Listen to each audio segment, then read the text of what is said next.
Hello, welcome to The Conversation on News Central Television. This is a program where we bring you up to speed with all the political happenings on the African continent. I am Benga Aboroa. And I'm Rita Omodia. Today on The Conversation, we'll be discussing Rwandan President Paul Kagame's plea for deeper cooperation between African countries and the Caribbean to address challenges facing the nations. Also, we will be looking at Nigeria's health sector, where the Association of Resident Doctors has issued a 2-week ultimatum to the government to implement pending agreements or face industrial disharmony. We're back to this again, Rita. Exactly what was on my mind. I said, how long do we continue with resident doctors, non-agreement of the MOU signed? When will government just finalize deals with the medical sector? I mean, if it's not even the medical sector, there's also ASU, and we really need a permanent solution to this.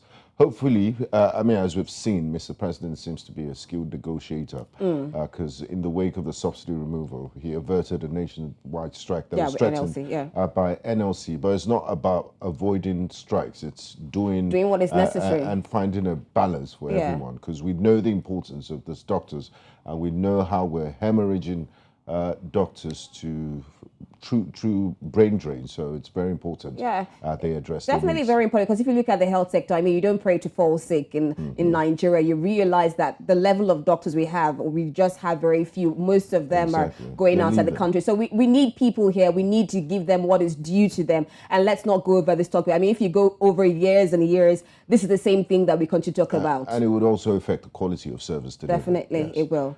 But let's begin with the 45th Caricom conference held in Trinidad and Tobago, where Rwandan President Paul Kagame emphasized the need for African and Caribbean countries to take responsibility for their own problems and refrain from blaming others.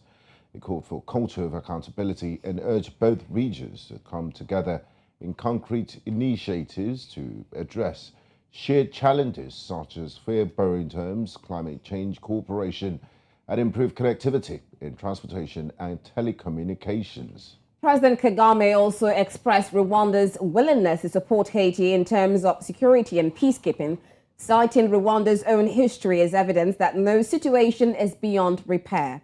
He stressed that Africa cannot look away from the challenges faced by other nations, underlining the importance of collective action and collaboration for a brighter future.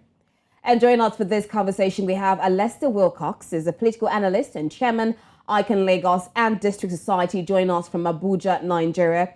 We also have Nasasira Mark, an African affairs analyst and a lawyer. He joins us from Uganda's capital, Kampala. Gentlemen, welcome to the conversation. Thank you for having me. I'm in from Lagos. And I'm the immediate past chairman of Icon Lagos, immediate past chairman. I've just finished my tenure. All right. Congratulations. All right. Congratulations. We definitely look forward to your other endeavors. And I'm going to begin with you, Alesta. I mean, looking at situation on ground, President Kagame emphasized the need for African and Caribbean nations to stop blaming others for their problems. In your own opinion, what are some of the common instances where blame is placed externally rather than focusing on internal governance and accountability? Yes, thank you for that wonderful question. Thanks for having me this evening. I think President Kagame spoke my mind in terms of talking about blame game. Colonialization ended.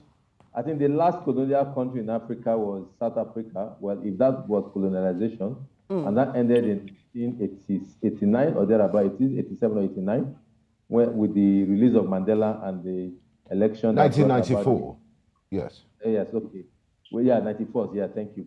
With the release of Mandela and he was released 89, and then by 94 they held the first election that brought in Mandela to power. So that for me is the last colonial power country in Africa. Other countries have gotten their independence long before then. Nigeria was 1960, Ghana was 57, Togo 63. So many other countries, Kenya, Tanzania, all of them got independent in the 60s, 50s, and 60s. And when you hear some of these leaders speak, they still blame the colonial powers for their lack of governance to their people. But Paul Kagame has come to show a different kind of leadership in Africa. I'm not his fan in terms of being his fan in and out because he doesn't have sound democratic culture. That must be stressed. But in terms of leadership, I think he has come to show some elements of leadership that was lacking in Africa, which also somebody like Jerry Rawlings showed in his lifetime. May God bless his soul, when he took Ghana by the jugular and showed some element of development. Those things that were alien in those developmental studies that were alien to Africa. He showed it. He showed some of it. And then people like Thomas Sankara, who although were caught in their prime, who also decided to show something different. So there are some snippets of leadership that has come up to show something different, just like what Kagame has done. Kagame has been doing in Rwanda. And most of African countries, you still hear them say about colonial, especially those in the sub-Sahara. The northern part of Africa, the Sahel region of Africa, they don't even make I don't think they make reference to colonial powers. But it is those of us in the sub-Sahara that are always talking about the colonial powers, what they did. We keep blaming them for everything. The most little thing that you can do for your people, the roads you can build for them, the education system you can give to them, you keep blaming the Western. So for me, Kagame is speaking my mind, and I think he's speaking the minds of many progressives. Look, the time of blaming the colonial power is gone. This is more than 60 years when some countries got in. A fool at 68, at 40, this is a fool forever. So a fool at 60, what is it going to be? So look, it is time for us to take Kagame seriously, to brace up, and to really, really work for our continent, our people, and stop blaming the South, the colonial powers. They've long gone. It is you that is still tying yourself to their apron string. They do not put a gun on your head to take their policies. It is you that keep tying yourself to the apron string. But you can break out and give your people the much needed developmental stride that they need. Thank you very much, Alesta. I'd like to bring in Nasasira in Kampala, Uganda, into the conversation. Now, Nasasira, blaming others for problems can sometimes be a result of historical and geopolitical factors, as we do know the history of colonialism in Africa. Even in recent times, geopolitical factors, one will point to NATO's intervention in Libya. We do know what Libya was before the ouster of Colonel Muammar Gaddafi, and what it is today. So how can African and Caribbean nations balance acknowledging historical justices? And some of this, I mean, there's something called neocolonialism. You can't say the West has gone. And when they left, it was just mostly flag independence. They still have quite a lot to do, and they wield such an influence on their former colonies. Look at France, for example. So how do you balance historical injustices while also taking responsibility for your own development and progress? Thank you very much for having me. And I think President Paul Kagame is right on the money in that statement that he has in the speech. When you look at the history of Africa and of course the Caribbean, it is tainted by the injustices that happened, but it has been far too long that we have cried of the injustices that happened. I think it's about that African countries, the Caribbean, took matters seriously and made the decisions that are necessary to be made. Because we cannot keep on crying. Of course, the injustices happened, and as we seek for an equal say and to address the challenges that were caused by those injustices, we must realize that we have a responsibility to chart our own way and make our way forward. And so I agree with President Paul Kagame, and I believe that a collaboration between African states and Africa as a whole, as AU, and the Caribbean will give us an answer to address some of these challenges. Look, Africa has a lot to offer. We are on the rise, but the problem is that there is this voice that seems to be telling Africans what they should accept, what they should agree, how they should move forward. And I think that Africa needs to come to a point where we determine and we determine the way forward according to our own terms and figure out how we want our future to look like, and not base our future and how we operate based on the injustices of yesterday. Because when you look at, for example, Congo has had a UN peacekeeping mission since the murder of Patrice Lumumba. Yeah. I mean, we cannot sit as African states in a pity party and have these organizations and platforms where we give emotional speeches and, you know, we are complaining about the past. But we need to move forward. We need to see how we can collaborate and come together as, for example, African states for starters, on how we are going to build the critical infrastructure, for example, the critical we need in Africa, the critical relations that we need, because the biggest problems you'll see from history that the biggest problems that we have actually had in Africa are coming from within, not from without. Now, Nasisira, sorry to cut you short there. I get the fact that you're talking about responsibility of the African leaders. Now, when you mentioned Congo, I also remember the time when the Belgian king came to Congo, and remember the genocide that has happened despite the United Nations mission that has been going on in Congo, and there was this clamor of him expressing deepest regrets but no apology. So as much as yet African leaders should take responsibility, it doesn't seem as if the Western leaders are taking responsibility or apologizing for what they did in the past. So should Africa just erase the past and move on without the Western leaders acknowledging what they have done and paying reparations for what they did? Because you would also agree with the fact that what they did is still have an effect in the present time. True, it does have an effect, but if they do not apologize, then what? Do we sit and hold our hands in despair and say there were injustices done and there's nothing being done and these people are not paying the reparations? No, what we're saying is, and what I would like to say, submit to you, is that Africa must come to a point where we seek our own voice and determine move forward, regardless.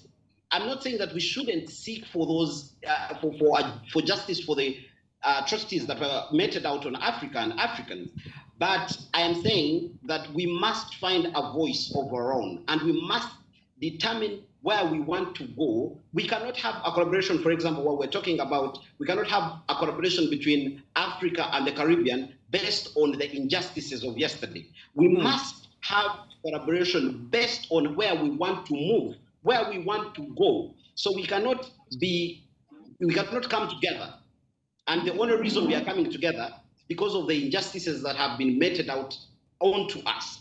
No, Africa and the Caribbean can come together and must come together so that a way forward is charted, a future that is clear, so that we know that we are collaborating on specific terms and on specific ideas so that we advance our well-being and not necessarily to try to address yesterday's problem.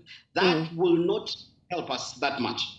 Thank you very much, Nasisira. Now, Alesta, I'd like to bring you back into the conversation. While it's important to recognize that, you know, a lot of African states are 60 years post-independence, but one cannot just easily discount, like Rita said, the effects of colonialism and also neocolonialism that we feel today. You look at a country like France, they also play a huge role in endorsing and supporting some of these African leaders that have not brought about much developments to their countries. You look at Paul Biya in Cameroon, for example, he's been there for 40 odd years. They support him. You look at Equatorial Guinea's Obiang also, and Denis Sassou Nguesso in the Congo, and the list goes on. They're also on fair trade relations and business interests, which makes people talk about neocolonialism. You look at a country like Niger Republic, there's a nuclear, French nuclear company there that mines, that mines the raw material, that's uranium in Niger Republic. They only pay a paltry sum as tax to the Niger government, and they can't even negotiate this contract because of the overbearing interest of France. So would you say that African leaders don't have a right to complain about the effects of neocolonialism and also the past, if it does have such an effect on their present existence? Look, just like my brother said, and I'm repeating the fact that most of the countries are over 60 years. We are not born, none of us, most leaders, African leaders today, most of them were not born before towards the end of colonialization. Most of them are younger than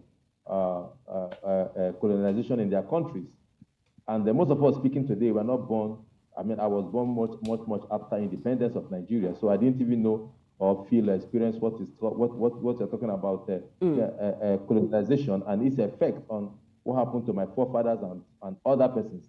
So I'm not aware of it, but I'm only reading from history, and I'm being told this was what happened. I didn't know about it. So if today I'm a leader, and I'm still thinking of what I didn't experience, what my forefathers told me, what the history book told me that happened, what the readers I read, I mean, when I was in school, goes to school and all that. If I'm beginning to take those things as the base upon which I want to govern my people, or start to look back and say, this is why does that affect me supplying water to my people? Mm. Does that affect the way I build my schools? Does that affect the way I build my hospitals?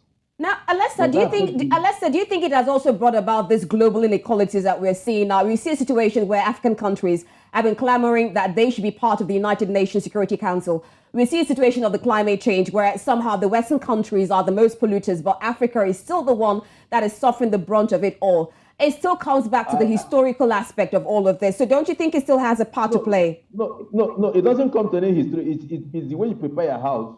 That's how you live in it.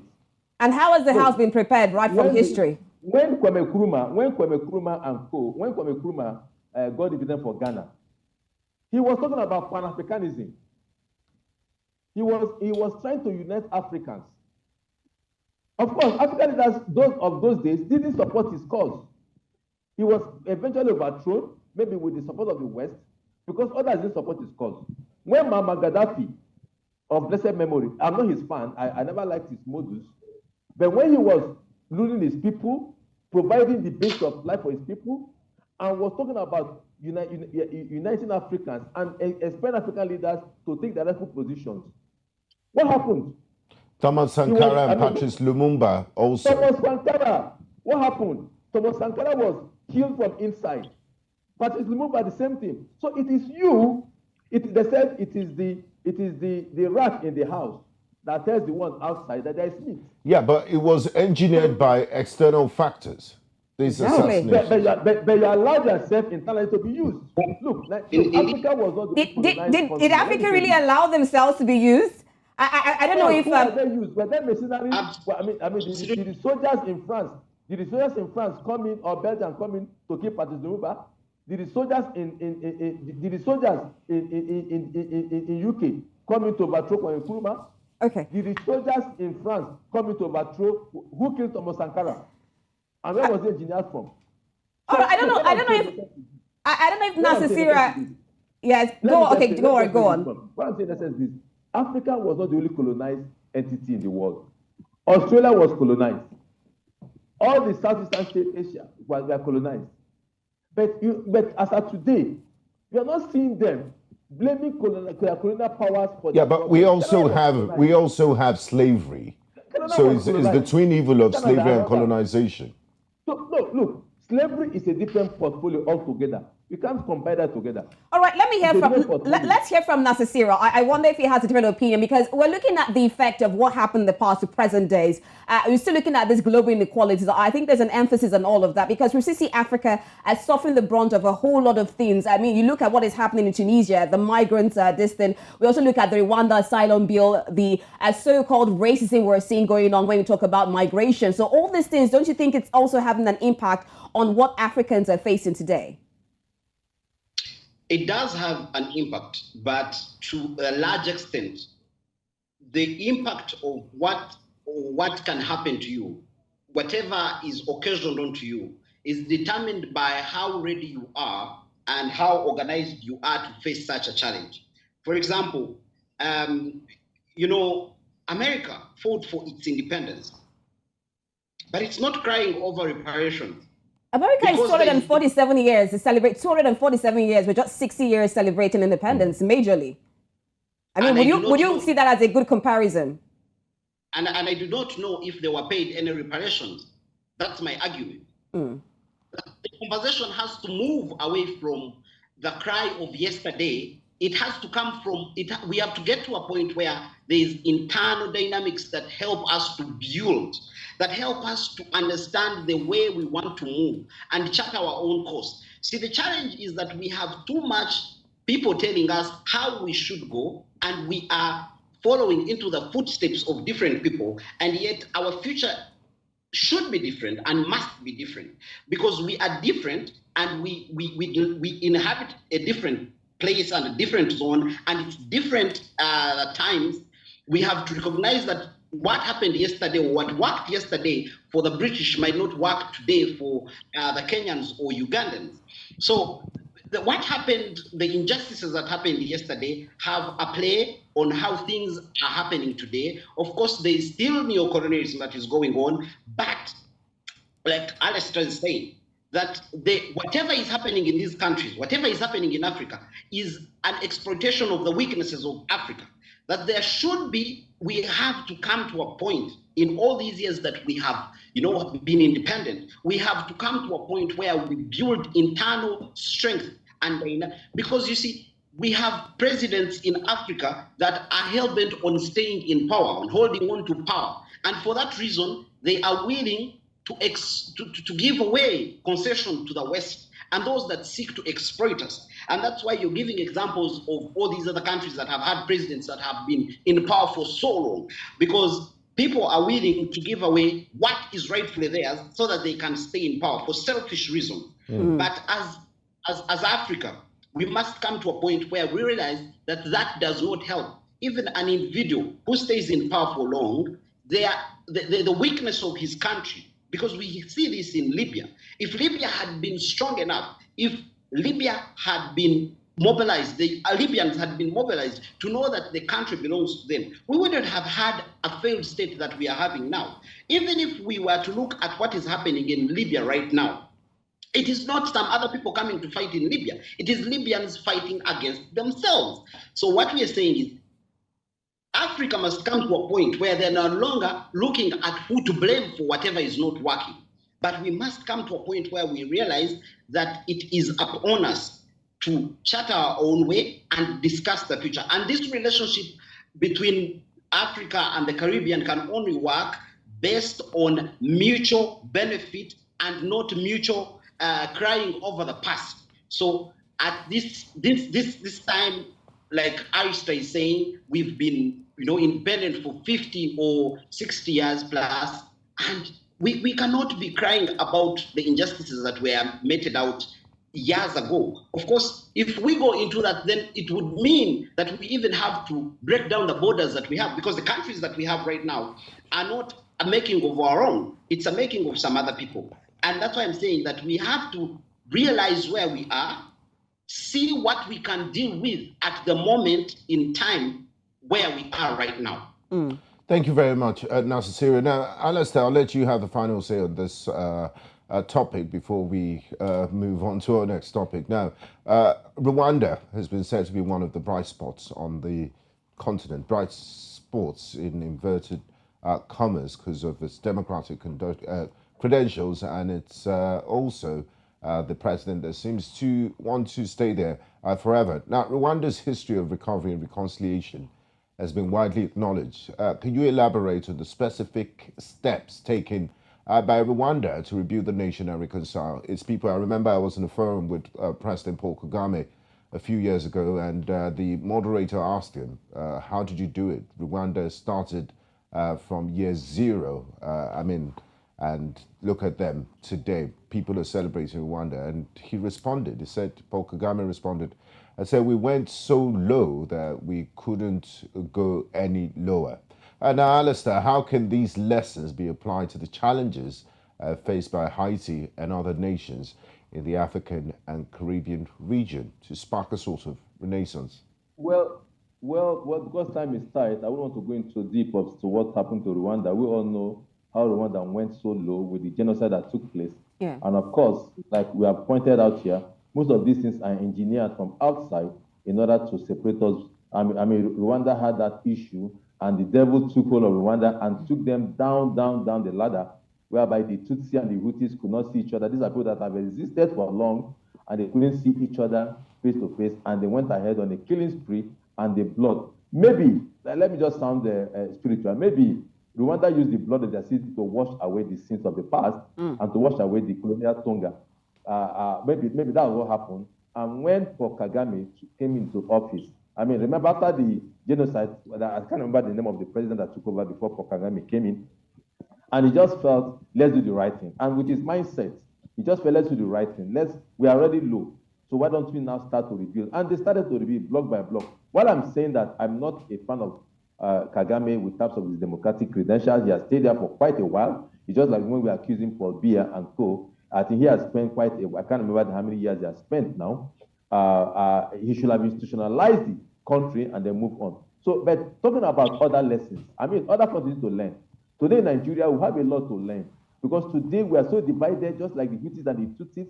And each time there is anything, even the election, we'll begin to roll out the drums of war, beating the drums of war, like what's happening today in Nigeria within the people clamoring for Biafra and for all that. Look, Rwanda is a good reminder to everybody that as a way not to go, it is Rwanda must have paid for with his blood of their citizens. Other countries should not follow suit. It is now we copy the example of Paul Kagame, who is a statesman in all ramifications, in all respects, a statesman, and he has demonstrated that statesmanship even among his peers. If you do peer reviews, a lot of people compare Kagame. I mean, look up to Kagame, just like in Lagos, just in Nigeria, people look up to Lagos. Other African leaders look up to Kagame, and the world is looking up to Kagame as an example of how to reinvent yourself. So I think that is a good start. And as a statesman, he's a good diplomat, selling Africa to the world. Now he has taken it to the Caribbean. The Caribbeans and Africans, they have similarity in culture. Of course, slave trade is part of what moved a lot of them out there, but their root is Africa. Most of their root is Africa. Yeah. So the same problem Africa is facing, the real Africa is facing, they are facing it. For instance, countries like Jamaica, stone throw to the United States of America. Countries like Haiti, next door neighbor to the United States of America. And look at how they are. They cannot even look at the United States. You are so close, you are their doorstep. Anyway, the historical undertones to why they're that way, and because of time, we won't be able to take. We won't be able to go We'll deeper definitely continue this conversation, Alesta. There's a whole lot to talk about. I think for me, Kagame has made a good point. African leaders should rally around Kagame and begin to learn his All right. Thank you very much, Alesta Wilcox, political analyst and immediate past chairman of ICANN Lagos, and also Nasasira Mark, African affairs analyst and lawyer, who joined us from Kampala, Uganda. We do appreciate your insights and contributions to the program. Thank you. Thank you very much for having me. And greetings to my brother in Uganda. Nice seeing you.